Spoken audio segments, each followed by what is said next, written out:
Middle east से इस वक्त की सबसे बड़ी खबर सामने आ रही, जहां ईरान और अमेरिका के बीच तनाव एक बार फिर खतरनाक मोड़ पर पहुंचता दिखाई दे रहा है। ईरान के इस्लामिक रिवॉल्यूशनरी गार्ड्स कॉर्प्स यानी IRGC ने दावा किया कि उसने मध्य पूर्व में मौजूद कई अमेरिकी सैन्य ठिकानों पर बड़ा हमला किया।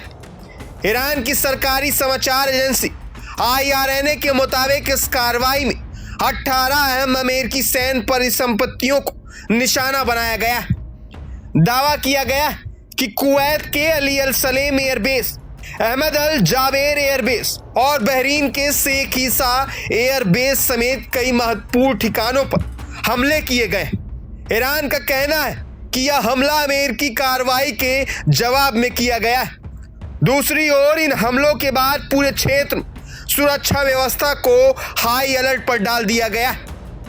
रिपोर्ट्स के अनुसार कुवैत ने एहतियात के तौर पर अपना हवाई क्षेत्र अस्थायी रूप से बंद कर दिया। वहीं बहरीन में भी लगातार चेतावनी सायरन बजने की खबरें सामने आई।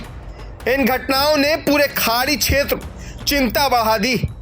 बताया जा रहा है कि इससे पहले अमेरिकी सेंट्रल कमांड यानी सेंटकॉम ने ईरान के सैन्य निगरानी तंत्र और एयर डिफेंस सिस्टम को निशाना बनाकर कार्रवाई की थी।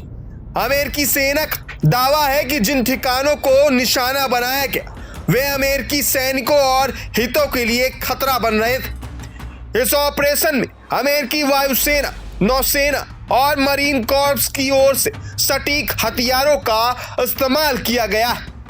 यहीं से शुरू हुआ जवाब और पलटवार का सिलसिला। ईरान ने अमेरिकी कार्रवाई को अपना संप्रभुता पर हमला बताते हुए कड़ा जवाब देने की चेतावनी दी थी। अब IRGC के ताजा दावे ने पूरी दुनिया का ध्यान अपनी ओर खींच लिया। हालांकि अभी तक अमेरिकी प्रशासन की ओर से ईरान के दावों की पूरी पुष्टि नहीं की गई, लेकिन जिस तरह लगातार सैन्य गतिविधियां बढ़ रही उसने अंतर्राष्ट्रीय समुदाय की चिंता जरूर बढ़ा दी। विशेषज्ञ मान रहे हैं कि यदि दोनों देशों के बीच यह टकराव और बढ़ता है तो इसका असर सिर्फ मिडिल ईस्ट तक सीमित नहीं रहेगा, बल्कि वैश्विक राजनीति, तेल बाजार और अंतर्राष्ट्रीय सुरक्षा पर भी पड़ सकता है। इस बीच अमेरिका के राष्ट्रपति डोनाल्ड ट्रंप का बयान भी चर्चा में। ट्रंप ने संकेत दिए कि यदि ईरान शांति समझौते को लेकर देरी करता है तो अमेरिका अपनी सैन्य कार्रवाई फिर से तेज कर सकता है। ऐसे में हालात और भी ज्यादा संवेदनशील होते दिखाई दे रहे हैं। फिलहाल पूरी दुनिया की नजरें मिडिल ईस्ट पर टिकी हुई।